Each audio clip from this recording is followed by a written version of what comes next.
Assalamualaikum warahmatullahi wabarakatuh. Salam Guru Penggerak. Tugas ruang kolaborasi modul 2.1. Analisis kasus pembelajaran berdiferensiasi di Taman Kanak-kanak oleh kelompok A3. Izinkan kami memperkenalkan fasilitator kami, Ibu Juliah MPD, dan pengajar praktek kami, Bapak Jainuddin MPDI dan Ibu Yuliana SPD. Sedangkan anggota kelompok A3 adalah Muhammad Subhan, Winda, Masliana, dan Jayatunida. Tugas yang akan dikerjakan adalah menganalisis satu skenario pembelajaran berdiferensiasi dengan menjawab pertanyaan berikut ini. 1. Dari skenario pembelajaran yang telah ditelaah, apakah kebutuhan belajar murid yang berusaha dipenuhi oleh guru tersebut? 2. Bagaimana cara guru tersebut menentukan kebutuhan belajar muridnya? 3. Strategi pembelajaran berdiferensiasi apa yang digunakan? 4. Bagaimana guru tersebut melakukan penilaian? Berikut penjelasan tentang pembelajaran berdiferensiasi. Pembelajaran berdiferensiasi adalah serangkaian keputusan masuk akal yang dibuat oleh guru yang berorientasi kepada kebutuhan murid. Pembelajaran berdiferensiasi haruslah berakar pada pemenuhan kebutuhan belajar murid dan bagaimana guru merespon kebutuhan belajar tersebut. Ciri-ciri pembelajaran berdiferensiasi. 1. Tujuan kurikulum yang didefinisikan secara jelas. 2. Lingkungan belajar yang nyaman dapat mengundang murid untuk tertarik belajar. 3. Guru menanggapi dan merespon kebutuhan belajar murid. 4. Manajemen kelas yang efektif. 5. Penilaian berkelanjutan. Aspek kebutuhan murid ada 3, yaitu 1. Kesiapan belajar, 2. Minat belajar, 3. Profil belajar. Strategi pembelajaran berdiferensiasi ada 3, yaitu 1. Diferensiasi konten, 2. Diferensiasi proses, 3. Diferensiasi produk. Sedangkan penilaian pembelajaran berdiferensiasi yaitu 1. Assessment for learning, 2. Assessment as learning, 3. Assessment of learning. Analisis pembelajaran Bu Ceria, situasi 1 di Taman Kanak-kanak.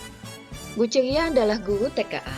Walaupun dalam masa pandemi, ia tetap ingin memastikan murid-muridnya terfasilitasi dengan baik 6 aspek perkembangannya. Salah satunya adalah aspek perkembangan kognitif. Hari ini, Bu Ceria ingin murid-muridnya memperdalam pemahaman mereka tentang konsep korespondensi satu-satu. Kemarin, sebenarnya ia telah memperkenalkan materi ini juga. Namun, saat ia melakukan tanya jawab singkat, ia masih melihat 4 orang murid sepertinya belum memiliki pemahaman yang baik tentang hal ini. Oleh karena itu, hari ini Bu Ceria telah mengatur pembelajarannya sebagai berikut. 1. Ia akan mengadakan pertemuan daring melalui Zoom dengan semua murid-muridnya selama 30 menit di pagi hari. Di dalam pertemuan ini, ia akan secara sekilas mereview kembali konsep korespondensi satu-satu ini melalui contoh.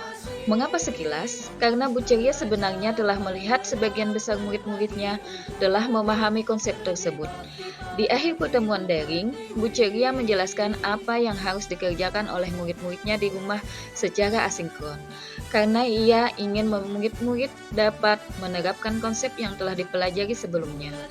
Maka, instruksi yang ia berikan tersebut adalah meminta murid-muridnya untuk mencari benda sebanyak yang ia instruksikan dan kemudian menggambarnya. Misalnya, 5 sendok di rumah, 7 lembar daun kering di luar rumah, 8 batu kerikil di sekitar rumah, 10 buah tutup botol di dapur, dan sebagainya. 3. Untuk memudahkan murid-muridnya, Bu Ceria menyajikan instruksinya dalam 2 moda. A. Secara tertulis, yang kemudian ia kirim melalui pesan WhatsApp kepada orang tua murid. B. Dengan audio, yang ia kirim juga melalui pesan suara di WhatsApp. 4. Saat murid bekerja, Bu Ceria meminta murid dengan bantuan orang tua untuk memfoto pekerjaan mereka dan mengirimkan kepadanya melalui WhatsApp untuk kemudian ia nilai. 5. Karena tugas yang diberikan Bu Ceria bersifat asinkron, maka Bu Ceria memberikan kesempatan bagi murid untuk bekerja di waktu mereka sendiri. Sehingga, jika ada orang tua yang karena suatu hal belum dapat membantu, mereka dapat membantu anak-anaknya di waktu yang lebih sesuai dengan mereka. Namun demikian, Bu Ceria tetap memberikan batas waktu pengerjaan untuk murid. 6. Untuk membantu 4 muridnya yang masih membutuhkan bantuan lebih, Bu Ceria telah mengatur dan membuat janji dengan orang tua dari keempat murid tersebut untuk bertemu secara daring. dan memberikan penjelasan ulang. Bu Ceria menghabiskan beberapa menit untuk memeriksa pemahaman konseptual tentang korespondensi satu-satu dengan 4 anak tersebut. Saat Bu Ceria merasa murid-murid tersebut telah mulai memahami konsepnya, ia kemudian memberi kesempatan untuk murid mencoba mengerjakan tugas yang diberikan.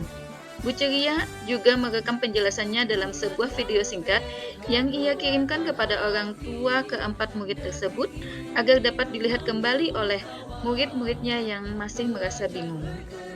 Dari skenario pembelajaran yang telah ditelaah, apakah kebutuhan belajar murid yang berusaha dipenuhi oleh guru tersebut? Jawabannya adalah kesiapan belajar, minat belajar, dan profil belajar. Kesiapan belajar. Hal ini dapat dilihat dari Bu Ceria melakukan tanya jawab singkat. Ia masih melihat 4 orang murid sepertinya belum memiliki pemahaman yang baik tentang hal ini. Oleh karena itu, hari ini Bu Ceria telah mengatur pembelajarannya sesuai hasil tersebut. Yang kedua, Bu Ceria yang sekilas mereview kembali konsep korespondensi satu-satu, mengulang kembali pembelajaran yang sudah disampaikan kemarin secara singkat. Untuk 4 orang muridnya yang membutuhkan bantuan lebih, Bu Ceria memberikan penjelasan ulang dan menghabiskan beberapa menit untuk memeriksa pemahaman konseptual tentang korespondensi satu-satu dengan 4 anak tersebut. Minat. Hal ini dapat dilihat dari Bu Ceria meminta murid-muridnya untuk mencari benda sebanyak yang ia instruksikan dan kemudian menggambarnya. Misalnya, 5 sendok di rumah, 7 lembar daun kering di luar rumah, 8 batu kerikil di sekitar rumah, 10 buah tutup botol di dapur, dan lain sebagainya. Profil belajar. Hal ini terlihat dari Bu Ceria menyajikan instruksi dalam 2 moda. A. Secara tertulis, yang kemudian ia kirim melalui pesan WhatsApp kepada orang tua murid. B. Dengan audio, yang ia kirim juga melalui pesan suara di WhatsApp. Yang kedua, Bu Ceria memberikan kesempatan bagi murid untuk bekerja di waktu mereka sendiri. Namun, Bu Ceria tetap memberikan batas waktu pengerjaan untuk murid. Bagaimana cara guru tersebut menentukan kebutuhan belajar muridnya? 1. Mencari tahu pengetahuan awal yang dimiliki oleh murid terkait dengan topik yang akan dipelajari melalui asesmen diagnostik. Hal ini dapat terlihat dari cara Bu Ceria melakukan tanya jawab singkat. Ia masih melihat 4 orang murid sepertinya belum memiliki pemahaman yang baik tentang hal ini. Oleh karena itu, hari ini Bu Ceria telah mengatur pembelajarannya sesuai hasil tersebut. Yang kedua, membuat kegiatan berjenjang dan bervariasi. Bu Ceria memberi kesempatan untuk murid-muridnya mencoba mengerjakan tugas yang diberikan. Bu Ceria menyajikan instruksi kepada murid secara tertulis yang ia kirim melalui pesan WhatsApp kepada orang tua murid dan audio yang ia kirim juga melalui pesan suara di WhatsApp. Bu Ceria mengirimkan video singkat tentang rekaman penjelasan pembelajaran kepada orang tua. Bu Ceria meminta murid-muridnya untuk mengumpulkan benda-benda yang ada di rumah sebanyak yang ia instruksikan, kemudian menggambarnya. Strategi pembelajaran berdiferensiasi apa yang digunakan? 1. Diferensiasi konten. Dengan menggunakan bahan ajar yang bervariasi, yaitu benda di sekitar rumah siswa misalnya, 5 sendok di rumah, 7 lembar daun kering di luar rumah, 8 batu kerikil di sekitar rumah, 10 buah tutup botol di dapur, dan sebagainya. Dan dengan menggunakan bahan ajar yang disajikan dalam bentuk video. 2. Diferensiasi proses.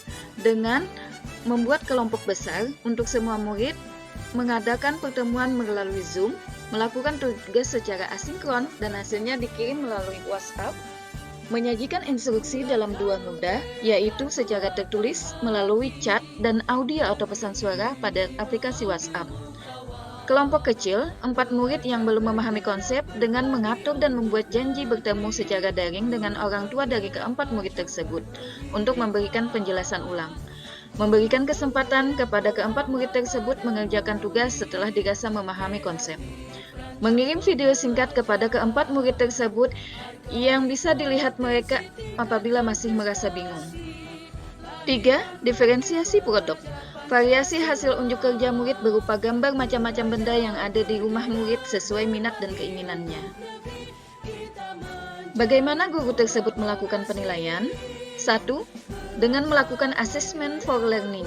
Selama berlangsungnya proses pembelajaran, Ibu Ceria memeriksa pemahaman konseptual tentang korespondensi satu-satu pada 4 muridnya yang masih memerlukan bantuan melalui kegiatan tanya jawab singkat. 2. Assessment as learning. Penilaian selama pembelajaran melibatkan murid secara aktif sebagai proses belajar. 3. Assessment of learning.